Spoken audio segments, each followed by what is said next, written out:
तो भाई captain America brave new world में वॉन्ग के अपीयरेंस और नई अवेंजर्स टीम की फॉर्मेशन, डॉक्टर डूम के एमसीयू में इंट्रोडक्शन और फ्यूचर के रिगार्डिंग नई रिपोर्ट, एमसीयू में घोस्ट राइडर की ऑफिशियल कास्टिंग, स्पाइडरमैन 4 में विलन के रिगार्डिंग नई अपडेट और डिज्नी के D23 की ऑफिशियल डेट्स के साथ साथ उसमें होने वाले इवेंट्स के रिगार्डिंग काफी सारी मेजर अपडेट्स हैं आज के इस कॉमिकास्ट 360 के एपिसोड में। तो भाई देर किस बात की, शुरू करते हैं आज का ये शो। हेलो गाइज, मेरा नाम है अभिषेक और आप देख रहे हैं nerdy insight and this is Comicast 360 episode number 20। So let's begin the show.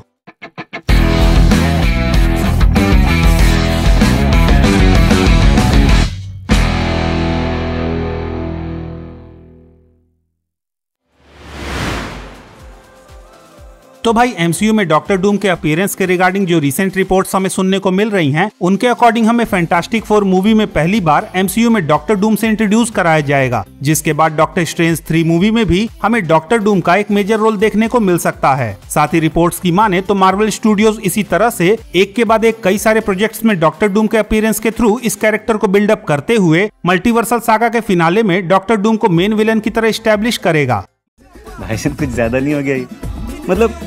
कुछ भी। अब भाई टू बी वेरी फ्रैंक, मुझे नहीं लगता कि ऐसा कुछ होने वाला है, क्योंकि वैसे भी आधे से ज्यादा मल्टीवर्सल सागा कंप्लीट हो चुका है और अभी तक कैंग के कैरेक्टर का ही एमसीयू में प्रॉपर इंट्रोडक्शन नहीं हुआ है। सो उसके बाद डॉक्टर डूम जैसे आइकॉनिक विलन को भी हड़बड़ी में एमसीयू में सेटअप करने के चक्कर में ना तो कैंग के कैरेक्टर के साथ जस्टिस होगा और ना ही डॉक्टर डूम के साथ। अब भाई captain America brave new world, जिसके रीशूट्स 26 जून तक अटलांटा में टेक प्लेस करने वाले हैं, उसके रिगार्डिंग कुछ ऐसी उड़ती हुई रूमर्स बाहर आ रही हैं कि हमें इस फिल्म में सॉर्सरर सुप्रीम वॉन्ग का भी अपीयरेंस देखने को मिल सकता है, जहां वॉन्ग इस फिल्म में एवेंजर्स की एक नई टीम को असेंबल करता हुआ दिखेगा, जिसमें रूमर्स के अकॉर्डिंग शूरी के नई ब्लैक पैंथर और शी हल्क इस टीम के प्राइमरी मेंबर्स होंगे। और भाई अगेन, क्योंकि इस फिल्म में कैप्टन अमेरिका सैम विल्सन तो होगा ही, सो उसके भी इस टीम को ज्वाइन करने के चांसेस काफी ज्यादा हाई हैं।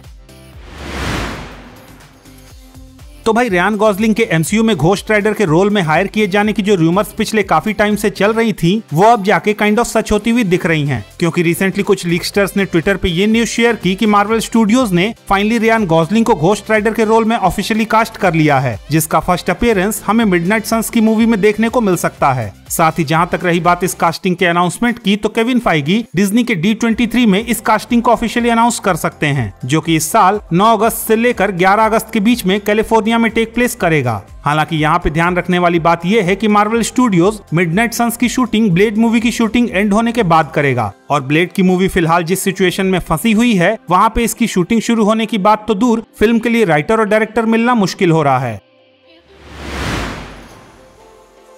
अब भाई डिज्नी के D23 की बात करें तो इस साल ये इवेंट 9 अगस्त से लेकर 11 अगस्त के बीच में कैलिफोर्निया में ऑर्गेनाइज कराया जाएगा, जहां रूमर्स की माने तो हमें captain America brave new world के टीजर के साथ साथ डेयरडेविल बॉर्न अगेन का भी एक टीजर देखने को मिल सकता है। साथ ही इस इवेंट में हमें अगाथा ऑल अलोंग और फ्रेंडली नेबरहुड स्पाइडरमैन जैसे डिज्नी प्लस शोज का ट्रेलर भी देखने को मिल सकता है, जो कि इसी साल डिज्नी प्लस पे रिलीज होने वाले हैं। साथ ही काफी हाई चांसेस हैं कि हमें इस इवेंट में एमसीयू के नए कैंग और घोस्ट राइडर की ऑफिशियल कास्टिंग के साथ साथ एवेंजर्स 5 का नया टाइटल भी जानने को मिल सकता है।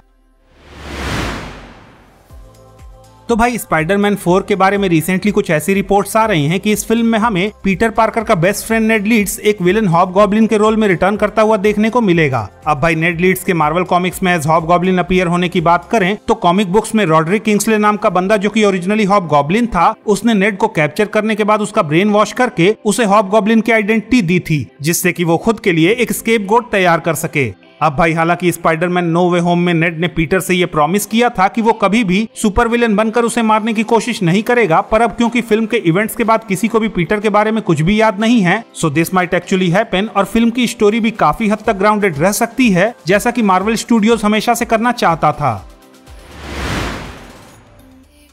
अब भाई इस week finally Deadpool and Wolverine का पोस्ट प्रोडक्शन वर्क कंप्लीट हो गया, जिसके बाद इस फिल्म के वर्ल्ड प्रीमियर के रिगार्डिंग हमें ये जानने को मिला कि इस फिल्म का वर्ल्ड प्रीमियर 22 जुलाई को न्यूयॉर्क में रखा जाएगा, जिसके बाद ये फिल्म अपनी वर्ल्ड वाइड रिलीज 26 जुलाई से 2 दिन पहले 24 जुलाई को जापान में रिलीज होगी। ओ भैया धोखा। खैर ऑन द अदर हैंड, एक इंटरव्यू के दौरान फिल्म के डायरेक्टर शॉन लेवाई ने डेडपुल के रिगार्डिंग अपना एक्सपीरियंस शेयर करते हुए बताया कि डेडपुल जिस किसी भी स्टोरी में अपीयर होता है वो उसे इंटरेस्टिंग बना देता है, और आफ्टर वुल्वरीन वो डेडपुल को स्पाइडरमैन के साथ पेयर करके उन दोनों के बीच की केमिस्ट्री हमारे सामने प्रेजेंट करना चाहेंगे। अब भाई शॉन लेवाई की इस इंटरव्यू के बाद फैंस इस बात को स्पेकुलेट करने में लग गए हैं कि कहीं ये आइडिया डेडपुल 4 का तो नहीं। वेल, आपका इसके बारे में क्या कहना है, प्लीज उसके बारे में कमेंट सेक्शन में जरूर लिखें। पैसा ही पैसा होगा। मस्त प्लान है। तो गाइज दैट्स इट, ये थी इस वीक की कॉमिक बुक मूवी से रिलेटेड कुछ मेजर न्यूज एंड अपडेट्स। अगर आपको ये अपडेट्स पसंद आई तो प्लीज इस वीडियो को लाइक कीजिए, शेयर कीजिए, और हाँ, अगर आपके कुछ सजेशंस हैं तो please don't forget to comment, और जाते जाते इस चैनल को सब्सक्राइब करना भी ना भूलें। तो मिलता हूँ मैं आपसे अगली वीडियो में, तब तक के लिए have fun and enjoy the day.